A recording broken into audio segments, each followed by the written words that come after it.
Hello दोस्तों, welcome to Florence academy excellence for nursing. I am Ajay Shukla. तो कैसे हैं आप लोग? उम्मीद करते हैं आप लोग स्वस्थ होंगे, मस्त होंगे और आपकी तैयारी भी जो है वो बहुत ही अच्छे ढंग से चल रही होगी। आज दोस्तों आपके लिए लेकर आए हैं यूपी सीनेट 2026 एग्ज़ाम की प्रिपरेशन के लिए केमिस्ट्री का मॉक टेस्ट। ये मॉक टेस्ट हमारा तीसरे नंबर का मॉक टेस्ट होने वाला है। तो चलिए इस मॉक टेस्ट में आज हम कुछ बहुत ही इम्पोर्टेंट क्वेश्चंस को प्रैक्टिस करेंगे जो कि कई बार आपके एग्जाम में पूछे गए हैं और आपकी तैयारी को भी ये टेस्ट करने वाले हैं। तो चलिए बिना देरी किए अपने क्वेश्चंस की प्रैक्टिस को शुरू करते हैं। देखिए पहला ही क्वेश्चन आपके सामने है।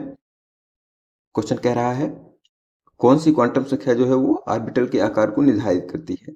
ठीक है, देखिए जो क्वांटम संख्याएं होती हैं वो कितने प्रकार की होती हैं?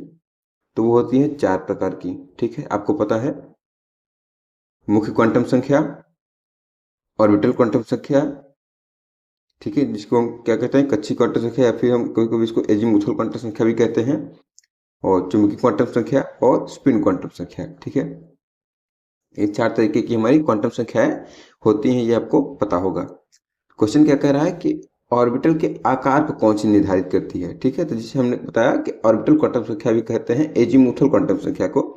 तो ये कौन निर्धारित करेगा? तो ये करेगा कक्षीय क्वांटम संख्या, एजीमुथल क्वांटम संख्या। ठीक है, ऑप्शन नंबर बी हमारा बिल्कुल करेक्ट ऑप्शन होने वाला है। नेक्स्ट क्वेश्चन देखते हैं। अगला क्वेश्चन कह रहा है दोस्तों कि L=2 वाले उपकोष में इलेक्ट्रॉनों की संख्या अधिकतम क्या होगी। ठीक है, देखिए यदि हम बात करें कि उपकोष की, किसकी?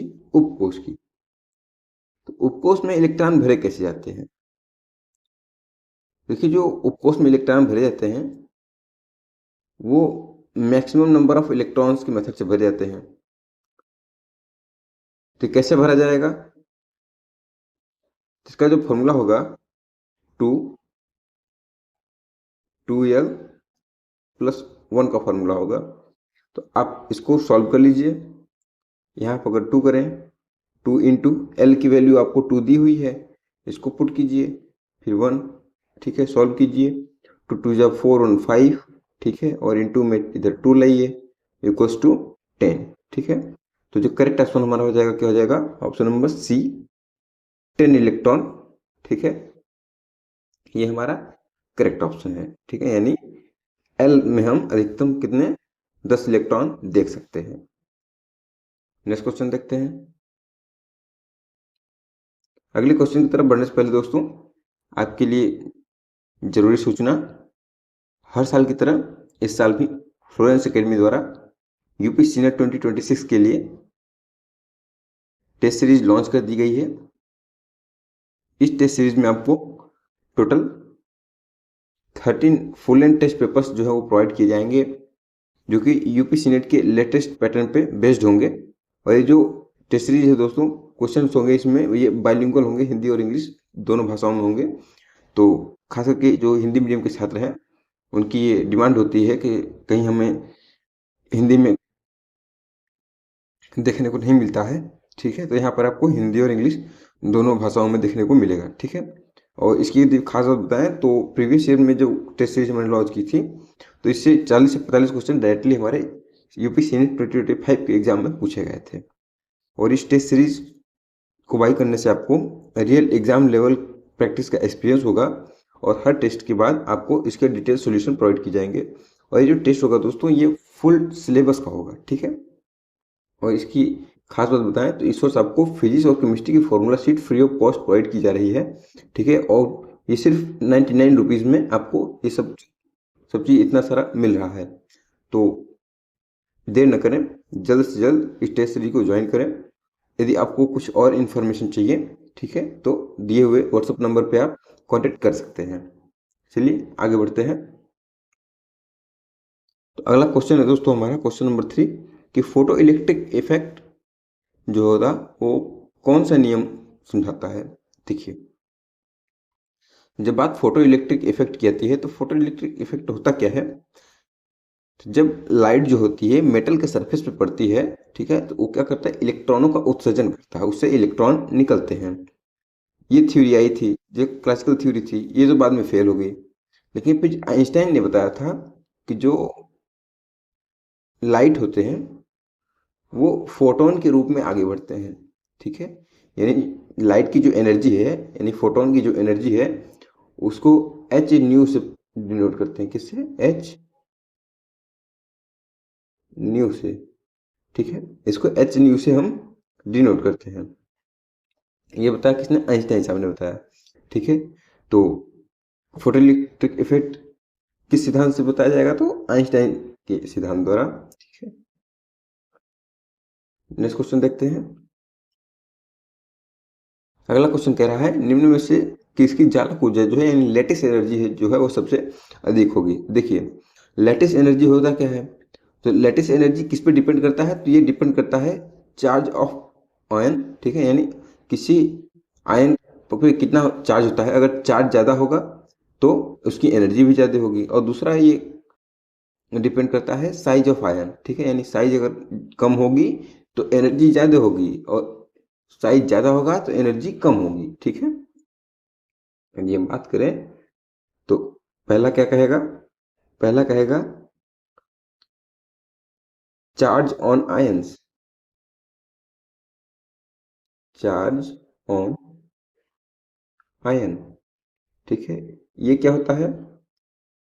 ये कहता है कि यदि चार्ज बढ़ेगा, ठीक है, देन एनर्जी क्या हो जाएगी, हमारी एनर्जी क्या हो जाएगी, ये भी बढ़ जाएगी, ठीक है। लेकिन वहीं दूसरे नंबर की बात करें तो दूसरा नंबर कहता है कि size of ion, size of ion कहता है कि साइज यदि घटेगा, ठीक है, देन एनर्जी क्या होगी, हाई हो जाएगी, ठीक है। ये बात कहती है। तो यदि हम बात करेंगे यहाँ पर, क्वेश्चन में पूछ रहा है कि यहाँ पर किसकी लैटिस एनर्जी सबसे ज़्यादा होगी, ठीक है। तो देखिए, लैटिस एनर्जी होता कैसे है, जैसे NaCl है, मान लिया यहाँ पर NaCl दिया हुआ है, ठीक है, तो इसकी लैटिस एनर्जी क्या होगी, सोडियम एक प्लस का होगा और दूसरा Cl एक माइनस का होगा, ठीक है, इतना ही हो जाएगा। लेकिन यहाँ पर जब देखते हैं KCl में भी वही बात होगी, लेकिन MgO पे आएंगे तो Mg क्या करेगा, ये +2 करेगा और O क्या करेगा, -2 करेगा, ठीक है। तो इसकी लेटेस्ट एनर्जी क्या हो जाएगी, सबसे हाई हो जाएगी, ठीक है। ऑप्शन नंबर सी हमारा बिल्कुल करेक्ट ऑप्शन होने वाला है। नेक्स्ट क्वेश्चन देखते हैं। अगला क्वेश्चन क्या कह रहा है कि कौन सा नियम कहता है कि रासायनिक अभिक्रिया में द्रव्यमान न तो उत्पन्न होता है और न ही नष्ट होता है, ठीक है। तो ये काफी सामान्य परिभाषाएं हैं जो आपने पिछले कक्षाओं में याद किया होगा। तो आपको पता होगा द्रव्यमान संरक्षण का एक नियम है, ठीक है। वो कहता है कि द्रव्यमान को आप न तो बना सकते हैं और न ही नष्ट कर सकते हैं, इसे केवल आप एक रूप से दूसरे रूप में क्या कर सकते हैं, चेंज कर सकते हैं, परिवर्तित कर सकते हैं। तो ऑप्शन नंबर बी बिल्कुल सही होगा हमारा, द्रव्यमान संरक्षण का नियम, ठीक है। नेक्स्ट क्वेश्चन देखते हैं। अगला क्वेश्चन कह रहा है दोस्तों, किस तत्व की प्रथम आयनीकरण ऊर्जा अधिकतम होती है, ठीक है। यानी आयनाइजेशन एनर्जी मैक्सिमम किसकी होती है। देखिए, आयनाइजेशन एनर्जी होता क्या है,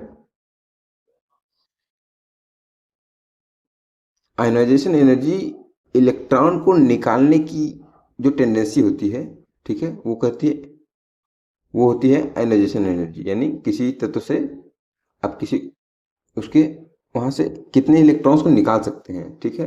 देखिए, अगर एटम छोटा होगा, ठीक है, तो नाभिक से उसके बाह्यतम इलेक्ट्रॉन की जो दूरी होगी वो कम होगी, यानी वो कैसे, मजबूती से बंधा होगा। तो आपको उससे इलेक्ट्रॉन को निकालने के लिए आपको बहुत ज़्यादा ऊर्जा को देना पड़ेगा। लेकिन वहीं पे कोई बहुत बड़ा एटम होगा, ठीक है, उसकी साइज बहुत ज़्यादा होगी, तो बाहरी कोश के इलेक्ट्रॉन से उसके जो न्यूक्लियस है, नाभिक है, उससे दूरी उसकी बहुत बढ़ जाएगी। तो उसका जो फोर्स ऑफ अट्रैक्शन होगा वो काफ़ी कम होगा, तो बाहर से आपको इलेक्ट्रॉन निकालने में आसानी हो जाएगी, ठीक है। तो वहाँ पर एनर्जी कैसे, एनर्जी कम हो जाएगी। तो पूछ रहा है कि आयनाइजेशन एनर्जी अधिकतम कब होगी। ठीक है, देखिए आयनाइजेशन एनर्जी जो सबसे अधिक होगी वो कब होगी। देखिए जब हम आवर्त सारणी में, किसमें, आवर्त सारणी में, आवर्त सारणी में कहाँ बाएं से दाएं जाते हैं, ठीक है, तब एनर्जी क्या हो जाती है, ये हाई हो जाती है। ठीक है, तो आप यदि यहाँ देखेंगे तो लिथियम एस ब्लॉक, बोरॉन ये पी ब्लॉक में आ जाएगा, carbon P block, neon P block. ठीक है, उसमें भी यदि आप देखेंगे तो ये जो नियॉन है, ठीक है, ये ग्रुप संख्या 18 में है और 18वां संख्या क्या है, ये सबसे दाहिनी ओर है। ठीक है, तो ऑप्शन नंबर डी हमारा बिल्कुल करेक्ट ऑप्शन होगा कि नियॉन की क्या हो जाएगी, आयनाइजेशन एनर्जी सबसे अधिक हो जाएगी। यानी नियॉन से यदि आपको इलेक्ट्रॉन निकालने हैं तो आपको बहुत ज़्यादा एनर्जी को देना पड़ेगा। ठीक है, नेक्स्ट क्वेश्चन देखते हैं। अगला क्वेश्चन है एल्डिहाइड और कीटोन में अंतर करने के लिए कौन सा अभिकर्मक प्रयोग होता है। देखिए एल्डिहाइड और कीटोन में अंतर करने के लिए एक ही अभिकर्मक बहुत ज़्यादा यूज होता है। ठीक है, और वो होता है सिल्वर मिरर टेस्ट, जिसमें पॉजिटिव आता है। ठीक है, तो वो कौन सा हो जाएगा, टॉलेंट रिएजेंट। क्या हो जाएगा, टॉलेंट रिएजेंट।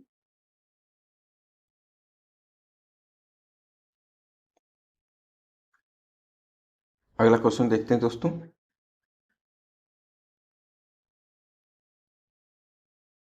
अगला क्वेश्चन कह रहा है the oxidation number of chromium. ठीक है, ये यहाँ पे कंपाउंड दिया हुआ है, इसमें क्रोमियम की ऑक्सीकरण संख्या पूछ रहा है।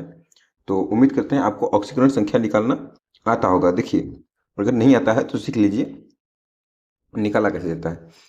जिसको निकालना है, ठीक है, उसको क्या मान लेते हैं, एक्स मान लेते हैं। ठीक है, तो चलिए यहाँ पर लिख लेते हैं एक बार K2 Cr2। ठीक है, Cr का हमें निकालना है क्रोमियम का, और O7। ठीक है, देखिए पहले तो समझिए ऑक्सीजन संख्या है क्या। ये एक तरह का इमेजिनरी चार्ज है, ये वास्तविक चार्ज नहीं होता है। ठीक है, ये इमेजिनरी है। तो आइए निकाल सकते हैं। देखिए पोटेशियम, ठीक है, इस पे +1 का होगा, इंटू ये 2 की संख्या में है। ठीक है, प्लस आपको क्रोमियम का निकालना है तो इसको x मान लीजिए। इसके बाद और कितना है x, तो ये 2x है। ठीक है, तो इसको 2x मान लीजिए। इसके बाद फिर प्लस यहाँ पर हम देखें ऑक्सीजन का पहले वैसे तो होता है -2। ठीक है, इंटू कर दीजिए 7। ठीक, आइए सॉल्व कीजिए इसको। तो यहाँ पर हो जाएगा प्लस का 2 प्लस 2x, इसके बाद फिर माइनस का 14, माइनस का 14 हो जाएगा। आगे निकालेंगे तो ये हो जाएगा 2x इक्वल्स टू माइनस का 14, इसके बाद इधर का +2 जाकर के इधर हो जाएगा माइनस का 2, इसके बाद फिर 2x निकालेंगे तो ये हो जाएगा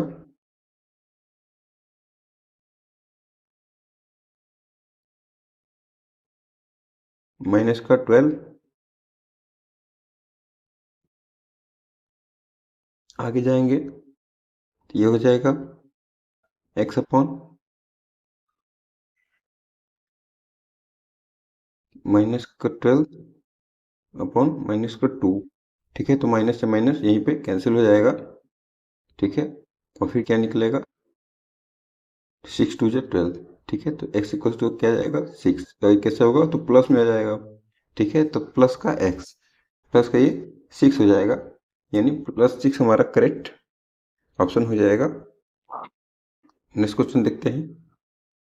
अगला क्वेश्चन दोस्तों, क्वेश्चन कह रहा है कौन सी गैस व्यवहार में सबसे सर्वाधिक विचलित होती है। ठीक है, आदर्श व्यवहार की बात है। ठीक है, देखिए यहाँ पर आदर्श व्यवहार क्या है, तो आइडियल गैस जो होता है इसका एजम्पशन होगा, ठीक है, तो ये स्ट्रॉन्ग हाइड्रोजन बॉन्डिंग दिखाना चाहिए, ठीक है। तो और ये हाइड्रोजन बॉन्डिंग में क्या होगा, तो हाई इंटरमोलिकुलर अट्रैक्शन होता है, ठीक है। तो यहाँ पर एक ही दिख रहा है NH3, ठीक है। इसमें क्या हो जाएगा, एक तरह का ऐसा कंपाउंड बना हुआ है जिसमें आपको हाइड्रोजन बॉन्डिंग दिख रही है, ठीक है। नेक्स्ट क्वेश्चन देखते हैं। अगला क्वेश्चन कह रहा है निम्न में से कौन सा समन्वय यौगिक है, ठीक है। आपने क्लास 12th में समन्वय यौगिक के बारे में थोड़ा सा भी पढ़ा है, तो आप देखते ही बता देंगे, ठीक है।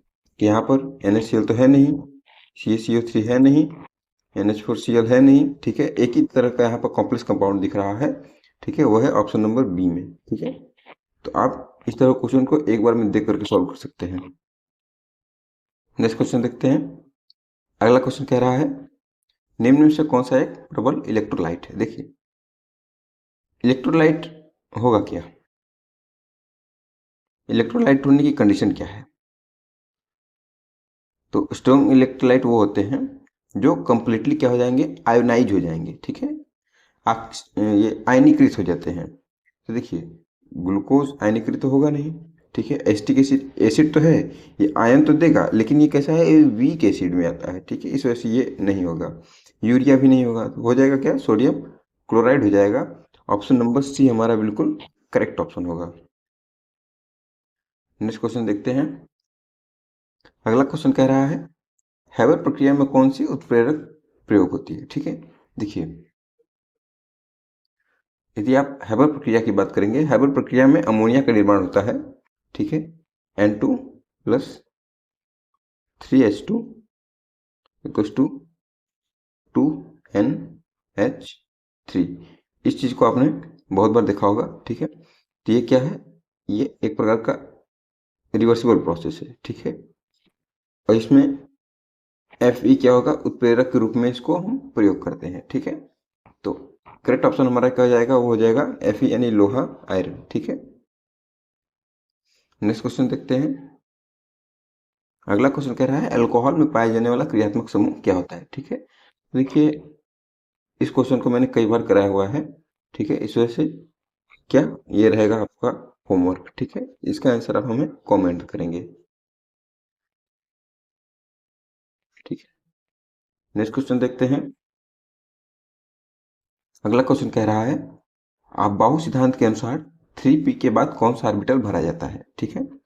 देखिए यदि आप में अफबाऊ का रूल पढ़ा हुआ है, ठीक है, तो आपको पता होगा जब बात किसकी होगी, 3p की हो जाएगी, किसकी, 3p, ठीक है। यदि हम S P D और F इस तरह से ब्लॉक लेकर चलें, ठीक है, तो अगर 3 नंबर की बात आएगी, ठीक है, मान लीजिए 4 5 ऐसे है, ठीक है। तो S P D F S P D F S P D F, ये जिसको नहीं आता है उसके लिए मैं बता रहा हूँ, ठीक है। तो आप कैसे लेकर चलते हैं, ऐसे लेकर चलते हैं, ठीक है।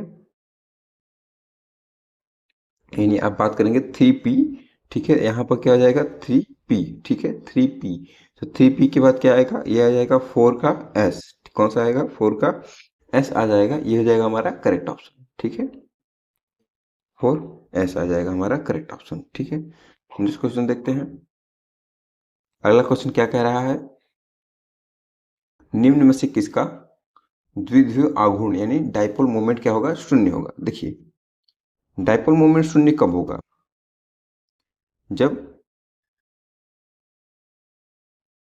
जो बॉन्ड बनेंगे वो एक दूसरे को कैंसिल कर देंगे, ठीक है। और कैंसिल कब करेंगे, जब वो लीनियर होंगे, क्या होंगे, वो लीनियर होंगे, रैखिक होंगे, ठीक। कैसे होंगे, रैखिक होंगे, कैसे होंगे, रैखिक होंगे, लीनियर होंगे, ठीक है। और लीनियर कब होंगे, और ये आपने पढ़ा होगा केमिकल बॉन्डिंग नाम के चैप्टर में, ठीक है, 11th क्लास में, ठीक है। केमिकल बॉन्डिंग नाम के चैप्टर में आपने इसको पढ़ा होगा। अब तो क्या कह रहा है कि लीनियर किसका होगा, ठीक है। देखिए यहाँ पर जो लीनियर दिख रहा है वो हमें दिख रहा है केवल और केवल CO2 का, ठीक है। कैसे, C और ये O2, ठीक है। इस तरीके का हमें कंपाउंड देखने को मिल रहा है, ठीक है। ये क्या होगा, रैखिक होगा, ठीक है। इसमें 180 डिग्री क्या हो जाएगा, रोटेशन, इसका जो एंगल होगा कितना होगा, ये 180 डिग्री का होगा, ठीक है, रैखिक होगा। तो ये क्या करेंगे, एक दूसरे को कैंसिल आउट कर देंगे, ठीक है। इस वजह से क्या हो जाएगा, इसका डाइपोल मोमेंट क्या हो जाएगा, ये हो जाएगा 0, ठीक है। तो CO2 हमारा करेक्ट ऑप्शन हो जाएगा। नेक्स्ट क्वेश्चन देखते हैं। अगला क्वेश्चन कह रहा है रासायनिक अभिक्रिया की दर बढ़ती है। देखिए बचपन में आपने पढ़ाई है इस चीज को कि किसी भी चीज को यदि हम आग लगाते हैं, ठीक है, किसी को भी आगे लगाओगे तो वो कूदेगा भागेगा, ठीक है। और क्या हो जाएगा, अंधाधुंध क्रिया करेगा, ठीक है, अंधाधुंध रिएक्शन करेगा, ठीक है। कोई भी शांत आदमी बैठा हुआ है, आप उसको आग लगा दो, फुरेरी लगा दो, ठीक है, वो क्या करेगा, उछलना चालू कर देगा, क्रिया करने लगेगा, भागने लगेगा, कुछ ना कुछ बोलने लगेगा, ठीक है। तो क्या हो जाएगा, क्रिया करने लगेगा। इसी तरीके से अभिक्रिया की दर कब बढ़ती है, जब तापमान को बढ़ा देते हैं, ठीक है। क्या करते हैं, तापमान बढ़ा देते हैं, क्या हो जाता है, अभिक्रिया की दर बढ़ जाती है, ठीक है। तो option number C, increase in temperature, तापमान बढ़ाने से अभिक्रिया की दर क्या हो जाती है, बढ़ जाती है। नेक्स्ट क्वेश्चन देखते हैं। कौन सी धातु अधिकतम चुंबकीय आघूर्ण दिखाती है। देखिए चुंबकीय आघूर्ण, ठीक है, यानी मैग्नेटिक मोमेंट। देखिए मैग्नेटिक मोमेंट जो होता है, ठीक है, वो मैक्सिमम कहाँ होगा, वो पहली बात तो मेटल में ही होगा, ठीक है। मेटल की चीजें ही होती है जो मैग्नेटिक मूवमेंट दिखाती हैं, ठीक है। और ये कब होगा, ये किस पे डिपेंड करेंगे, जिसमें अनपेयर्ड इलेक्ट्रॉन होंगे, कहाँ होंगे, अनपेयर्ड इलेक्ट्रॉन होंगे, ठीक है। तो यहाँ पे बहुत सारे आपको मेटल दिए हुए हैं, ठीक है।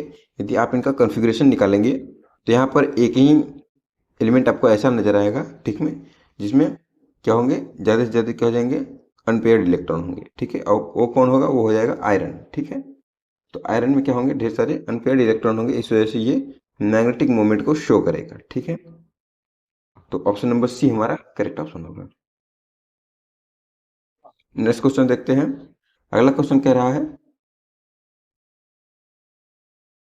The standard electrode potential of hydrogen, यानी हाइड्रोजन का मानक इलेक्ट्रोड विभव कितना होता है। देखिए ये बहुत ही आसान क्वेश्चन है, ठीक है, बिल्कुल नहीं फंसना है। ये सबसे आसान चीज है, इसका होता है 0 0, ठीक है। सबसे आसान क्वेश्चन है दोस्तों, इसको याद रखिएगा कि हाइड्रोजन का जो मानक इलेक्ट्रोड विभव होता है वो कितना होता है, 0 होता है। नेक्स्ट क्वेश्चन देखते हैं। अगला क्वेश्चन कह रहा है कि एंटी फ्रीज के रूप में कौन सी यौगिक प्रयोग होती है। देखिए एंटी फ्रीज के रूप में जो यौगिक प्रयोग होता है वो होता है एथिल ग्लाइकोल। क्या होता है, एथिल ग्लाइकोल यूज होता है। तो ऑप्शन नंबर B बिल्कुल हमारा करेक्ट ऑप्शन होने वाला है यहाँ पर। नेक्स्ट क्वेश्चन देखते हैं। अगला क्वेश्चन कह रहा है कौन सी अभिक्रिया प्रथम कोटि की अभिक्रिया है, यानी फर्स्ट ऑर्डर रिएक्शन, ठीक है। कैसा reaction, first order reaction. Order of reaction आपने पढ़ा होगा, ठीक है। देखिए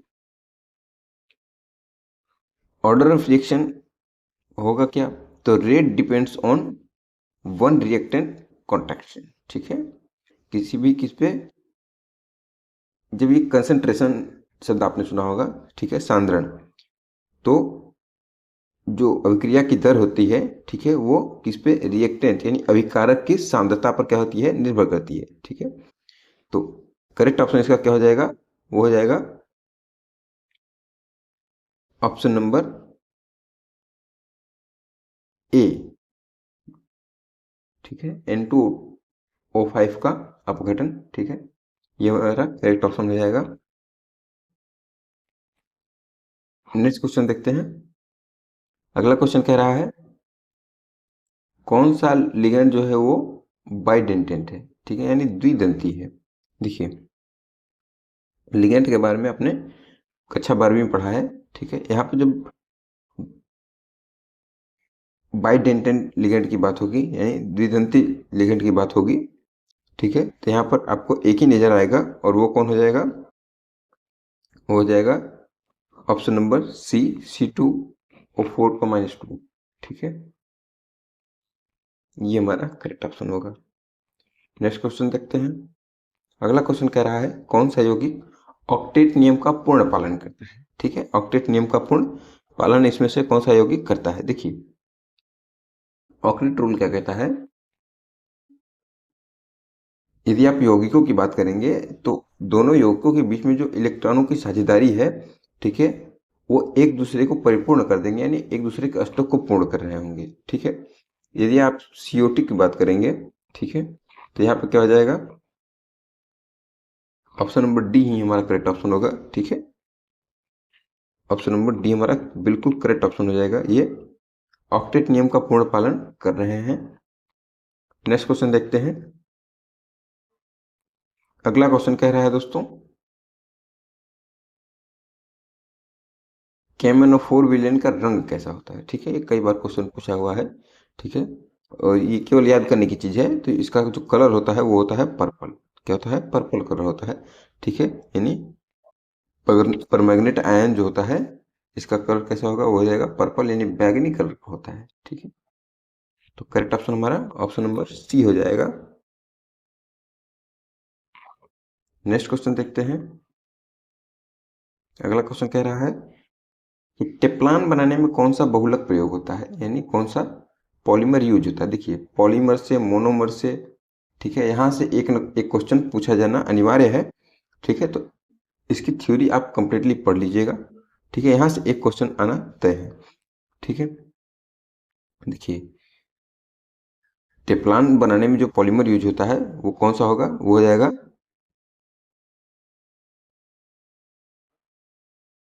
पॉलीटेट्रा फ्लोरोएथीन। ठीक है, ऑप्शन नंबर सी बिल्कुल करेक्ट ऑप्शन होगा। नेक्स्ट क्वेश्चन देखते हैं। अगला क्वेश्चन कह रहा है कि ऐतिहासिक रूप से रासायनिक युद्ध में कौन सी गैस उपयोग की गई। देखिए, ये मस्ट क्वेश्चन है। ठीक है, ये कई बार आया हुआ क्वेश्चन है। ठीक है, तो इस पे स्टार की मार्किंग लगा लीजिए। देखिए, इस तरह के क्वेश्चन डायरेक्टली पूछे जाते हैं। ठीक है, जो आपको लगेगा कि ये कहाँ से आ गया है। ठीक है, यदि आप इस क्वेश्चन को देखेंगे तो आपने शायद ही इस क्वेश्चन के बारे में कभी पढ़ा ही हो।